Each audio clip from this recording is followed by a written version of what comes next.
धार्मिक शहर म्हणून ओळखलं जातं. आनंदीपासून अनेक सण ठाण्यामध्ये साकारले. कसं बघता होळी? खरं म्हणजे किसन नगर पासूनच माझी सुरुवात झाली. त्यामुळे ही किसन नगरची होळी दरवर्षी न चुकता या ठिकाणी या उत्सवाला मी येत असतो. सहपरिवार सहकुटुंब या ठिकाणी आमच्या सर्व कार्यकर्त्यांसह किसन नगरवासियांच्या सोबत ही होळी साजरी होते. आता होळीचं दहन झालेलं आहे, होळी पेटलेली आहे आणि मी होळीच्या महाराष्ट्रातल्या तमाम जनतेला मनापासून शुभेच्छा देतो. उद्या धुलीवंदन आहे, त्याचंही धुलीवंदनाच्या मनापासून शुभेच्छा. या महाराष्ट्रावरची इडापिडा दुःख संकट सगळी या होळीमध्ये जळून खाक हो आणि महाराष्ट्रातल्या जनतेच्या जीवनामध्ये सुखाचे समृद्धीचे दिवस येवो.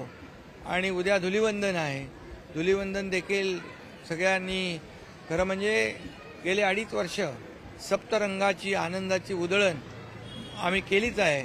यापुढे देखील लोकांच्या जीवनामध्ये सप्तरंगाच्या आनंदाची उधळण होत राहील. आणि या होळीनिमित्त आणि उद्या धुलीवंदनाच्या निमित्त पुन्हा एकदा मी महाराष्ट्रातल्या तमाम जनतेला, मग आमचे लाडके शेतकरी असतील, लाडक्या बहिणी, लाडके भाऊ, लाडके ज्येष्ठ तमाम नागरिकांना मनापासून शुभेच्छा देतो. आणि उद्याची रंगपंचमी धुलीवंदन देखील ही होळी पर्यावरणपूरक करावी आणि याच्यामध्ये पर्यावरणाचा समतोल राखण्यासाठी पर्यावरणपूरक सगळेच होळी करतात, त्यांचं देखील सगळ्यांचं मी अभिनंदन करतो. आणि या महाराष्ट्रामध्ये, कोकणामध्ये, महाराष्ट्रामध्ये होळीचं उत्सव फार मोठा जोरात होत असतो. होळीचं महत्त्व खूप आहे आणि म्हणून पर्यावरणपूरक होळी आणि धुलीवंदन साजरा करा अशा मनापासून या ठिकाणी सगळ्यांना शुभेच्छा देतो. प्रदूषण मुक्त आणि पर्यावरण पूरक अशा हे दोन्ही सण साजरे होतील. आणि जे रासायनिक रंग जे आहेत हे वगळून रासायनिक रंगाची उधळण कुणी करता कामा नये.